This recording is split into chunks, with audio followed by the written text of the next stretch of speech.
Shalom. Mari saya mengajak setiap kita hari ini datang kepada Tuhan dengan kerinduan untuk berjumpa dengan pribadi Allah. Karena perjumpaan itu yang akan mengubahkan kehidupan kita. Mari nanti-nantikan Tuhan hari ini. Roh-Mu yang hidup penuhiku, mengalir dalamku. Jiwaku tenang bersamamu dalam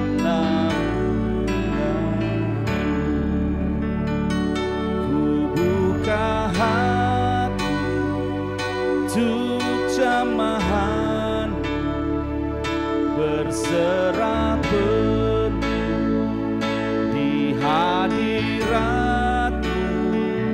Kau ambil alih seluruh hidupku di altar-Mu,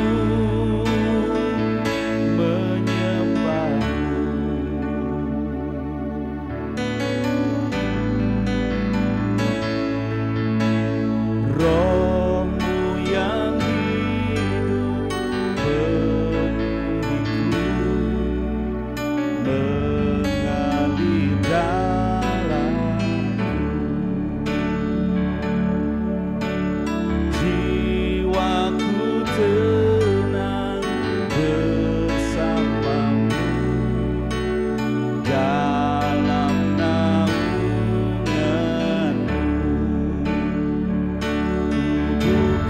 hati untuk jamahan berserah penuh di hadirat-Mu. Kau ambil alih seluruh hidupku di altar-Mu, menyembah-Mu. Hati untuk jamahan-Mu berserah penuh di hadirat-Mu. Kau ambil alih seluruh hidupku di altar-Mu, menyembah.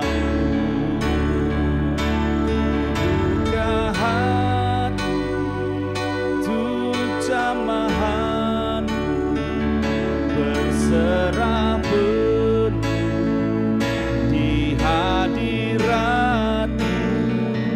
Kau ambil alih seluruh hidupku di altar-Mu, menyembah. Haleluya.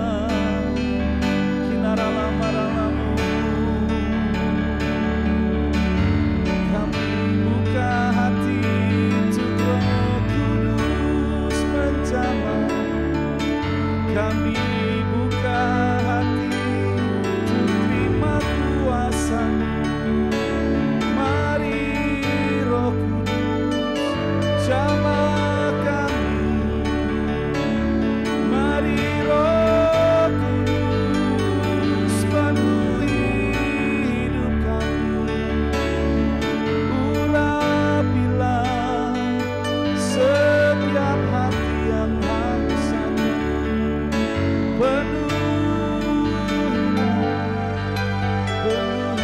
Roh Kudus dengan kuasa-Mu.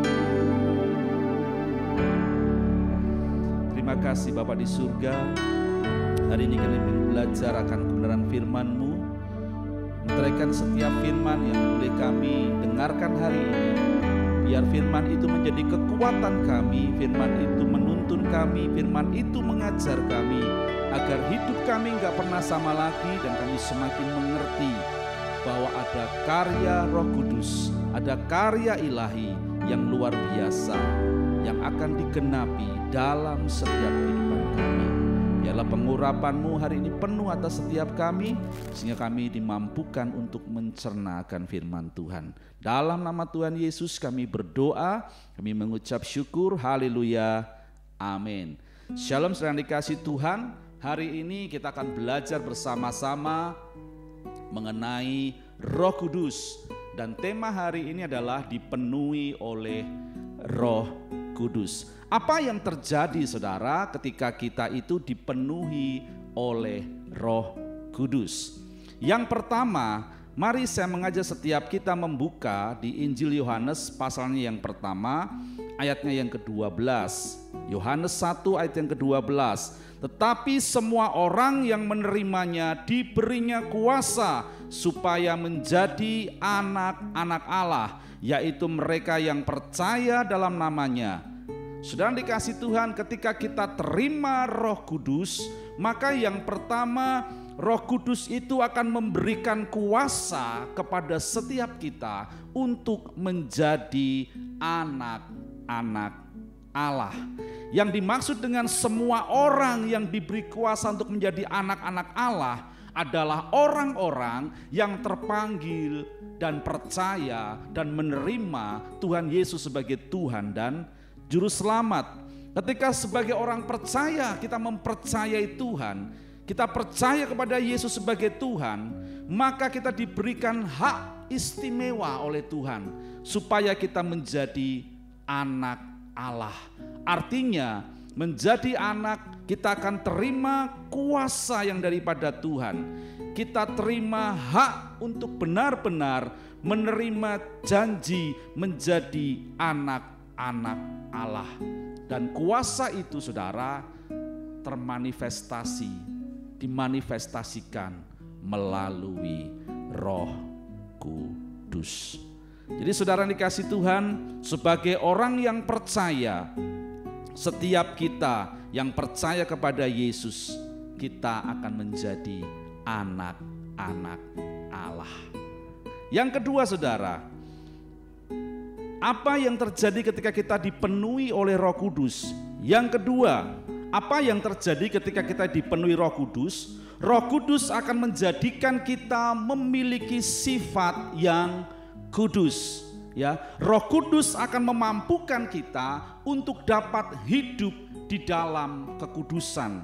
Karena firman Tuhan berkata di dalam Ibrani 12 ayat 14, berusahalah hidup damai dengan semua orang dan kejarlah kekudusan, sebab tanpa kekudusan tidak seorang pun akan melihat Allah. Jadi saudara, orang yang dipenuhi oleh Roh Kudus, maka Roh Kudus itu akan membawa kita, akan memberikan kemampuan kepada kita supaya kita dapat mencapai hidup yang dimaui Tuhan, hidup yang luar biasa, hidup di dalam kekudusan. Karena Roh Kudus itu akan membawa kepada kita kepada apa saudara? Seluruh kebenaran Allah. Artinya ketika kita berjalan, kita hidup, kita melakukan segala aktivitas kita di hari-hari kita, ketika kita terima kuasa Roh Kudus, kita terima kepenuhan Roh Kudus, maka Roh Kudus akan mengajarkan kita, Roh Kudus akan menuntun kita, membimbing kita kepada seluruh kebenaran Tuhan.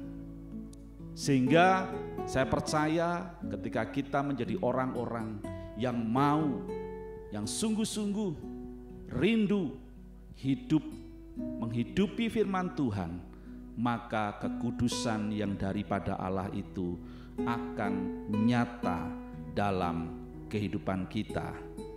Lalu yang ketiga saudara, apa yang terjadi ketika kita dipenuhi oleh Roh Kudus? Roh Kudus membuat kita bisa mengalahkan kejahatan.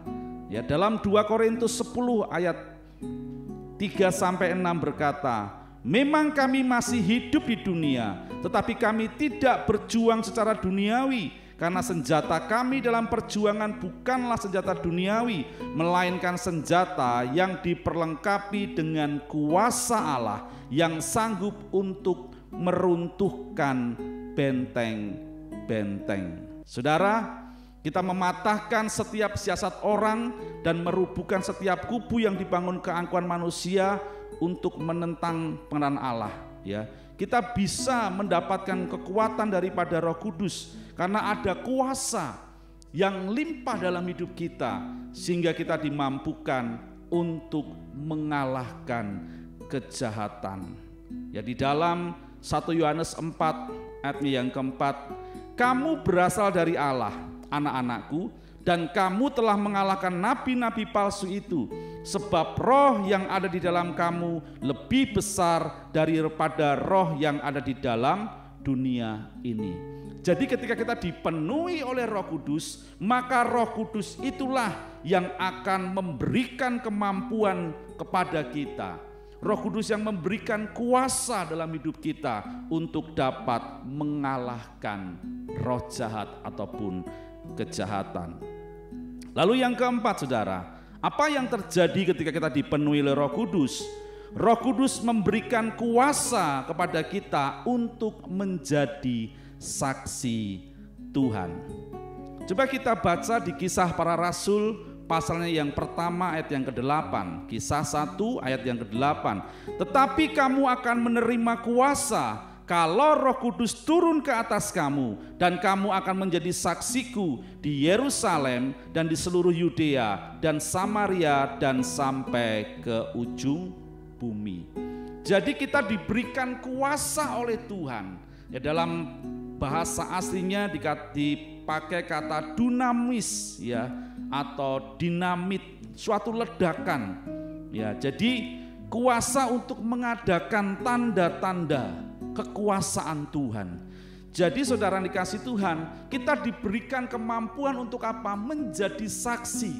Artinya ketika kita menyaksikan tentang siapa Yesus, menyaksikan tentang siapa Tuhan kita, saya percaya disitulah kuasa yang daripada Tuhan itu melingkupi kita, agar kita menjadi orang-orang yang benar-benar berani menceritakan tentang Kristus, memberitakan tentang Kristus. Ada sebuah kisah yang luar biasa, salah satunya adalah Petrus.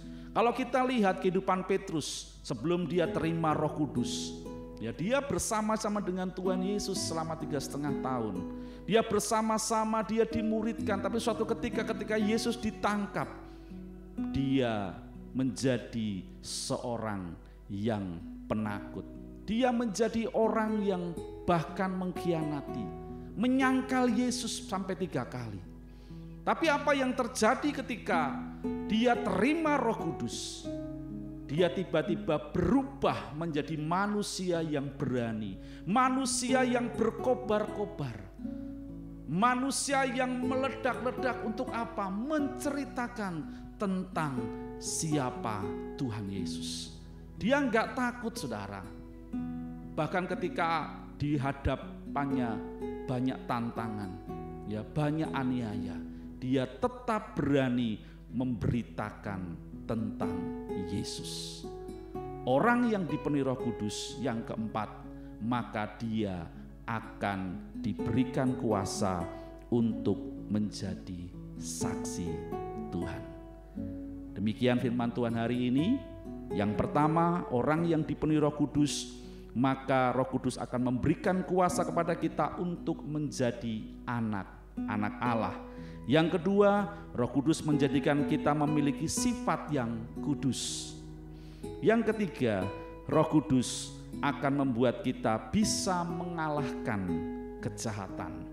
Dan yang terakhir, ketika kita dipenuhi oleh Roh Kudus, maka Roh Kudus itu akan memberikan kuasa kepada setiap kita untuk menjadi saksi Tuhan.